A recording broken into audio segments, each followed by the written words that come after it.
it's painful to understand how much of what you're doing isn't productive. So I'll give you an example. So I've done this a couple of times with classrooms full of students. Usually when I'm lecturing about career development, say, okay, how much time do you waste? So then I get the class to vote. How many of you waste 10 hours a day? It's like 10% of the kids will put up their hands. And it's interesting because I don't define what constitutes waste. I just ask the question. So they're diagnosing themselves, right? I'm not saying you're wasting 10 hours a day. I'm just asking. It's like, given your own attitude, how much time are you wasting? 10 hours a day. It's like 10% of the people put up their hands. Well, when you get to like 6 hours a day, 80% of the people put up their hands. So then we do the arithmetic. It's like, because I like doing arithmetic with people. People hate arithmetic, but I like doing it. It's like, okay, 6 hours a day. It's 42 hours a week. So let's call that a work week, 40 hours a week. So that's a work week. Let's say, what's your time worth? You're a university student. Well, it's certainly worth minimum wage, because obviously, but it's worth way more than that, because if you spend a productive hour when you're 20, then you gain the benefits of that hour for the rest of your life. So there's the compounding effect of time spent when we were young. So I say, well, let's assume your time's worth $50 an hour, which I think is an underestimate, but whatever. Let's call it 50. We can call it 25, but we'll call it 50. If that's $2,000 a week you're wasting. It's $100,000 a year.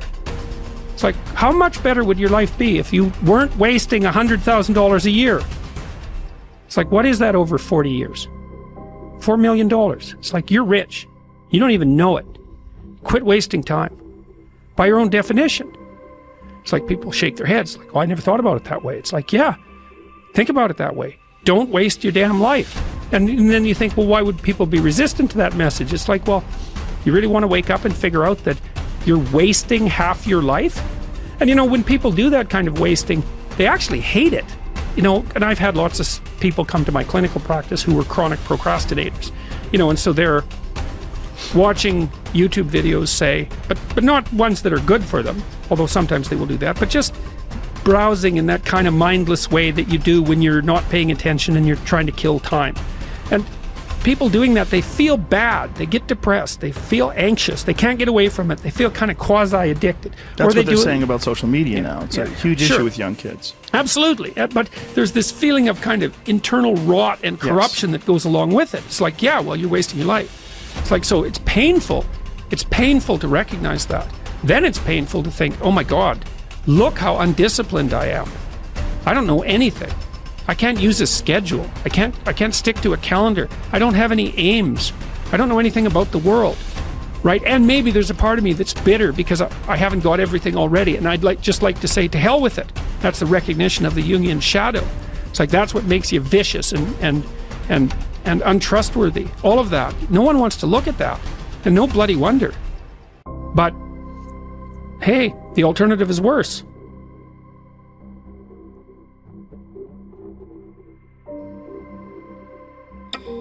I hate it when I see young people wasting their time, wasting all this technology got, just sitting around in this world that's been created for you, that everything is instant.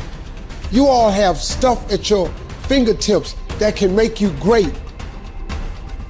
But if you could combine your technology with your parents and your grandparents' work ethic, you could be rich, man. But you cannot erase the work ethic part. There is no getting around. Ain't no elevator to the top. You got to take the stairs. The elevator don't go to the top, man. Not in the world of success. You gotta take the stairs. Y'all gotta start getting gritty, man. You gotta develop some dog in you. Most of this generation quits the second they get talked to. You did this wrong, or they get yelled at.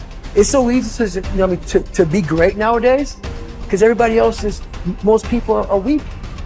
This is a softened generation. So if you have any mental toughness, any ability, if you have any fraction of self-discipline, the ability to not want to do it but still do it.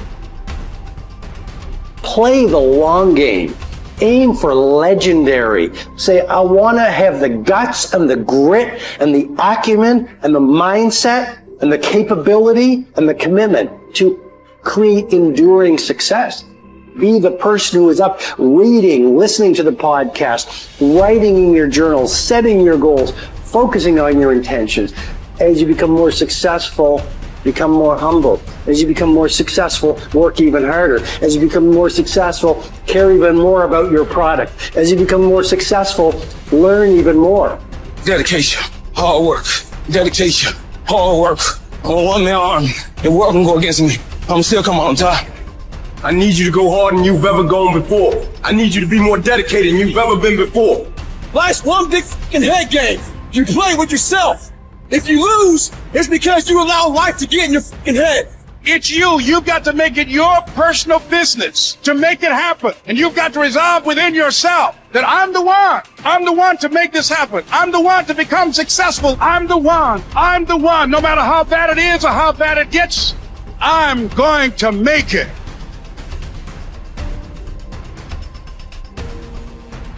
I must say a word about fear. It is life's only true opponent. Only fear can defeat life. It is a clever, treacherous adversary, how well I know. It has no decency, respects no law or convention, shows no mercy. It goes for your weakest spot, which it finds with unnerving ease. It begins in your mind, always, so you must fight hard to express it. You must fight hard to shine the light of words upon it. Because if you don't, if your fear becomes a wordless darkness that you avoid, perhaps even manage to forget, you open yourself to further attacks of fear because you never truly fought the opponent who defeated you. What man actually needs is not a tensionless state, but rather the striving and struggling for a worthwhile goal, a freely chosen task. What he needs is not the discharge of tension at any cost, but the call of a potential meaning waiting to be fulfilled by him. Mankind was apparently doomed to vacillate between the two extremities of distress and boredom. In actual fact, boredom is now causing more problems to solve that distress. And these problems are growing increasingly crucial, for progressive automation will probably lead to an enormous increase in the leisure hours available to the average worker. The pity of it is that many of these will not know what to do with all their newly acquired free time. Life is not primarily a quest for pleasure, as Freud believed, or a quest for power, as Alfred Adler taught, but a quest for meaning. The greatest task for any person is to find meaning in his or her life. Frankl saw three possible sources for meaning: in work, doing something significant; in love, caring for another person; and in courage during difficult times. Suffering in and of itself is meaningless. We give our suffering meaning by the way in which we respond to it. At one point, Frankl writes that a person may remain brave, dignified, and unselfish, or in the bitter fight for self-preservation, he may forget his human dignity and become no more than an animal.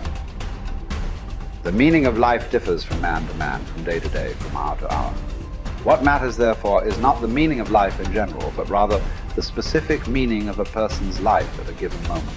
To put the question in general terms would be to the question posed to a chess champion. Tell me, master, what is the best move in the world? There simply is no such thing as the best or even a good move apart from a particular situation in a game and the particular personality of one's opponent. The same holds for human existence.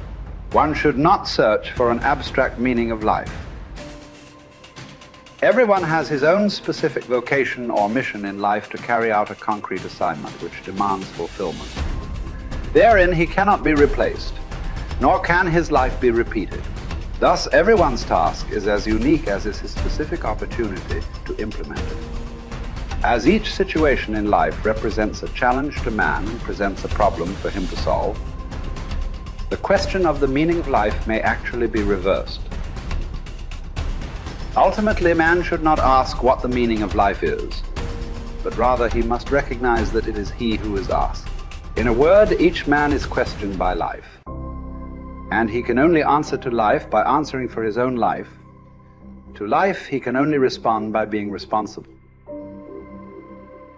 The way in which a man accepts his fate and all the suffering it entails, the way in which he takes up his cross, gives him ample opportunity, even under the most difficult circumstances, to add a deeper meaning to his life, it may remain brave, dignified, and unselfish. Or in the bitter fight for self-preservation, he may forget his human dignity and become no more than an animal. Here lies the chance for a man either to make use of or forgo the opportunities of attaining the moral values that a difficult situation may afford him. And this decides whether he is worthy of his sufferings or not.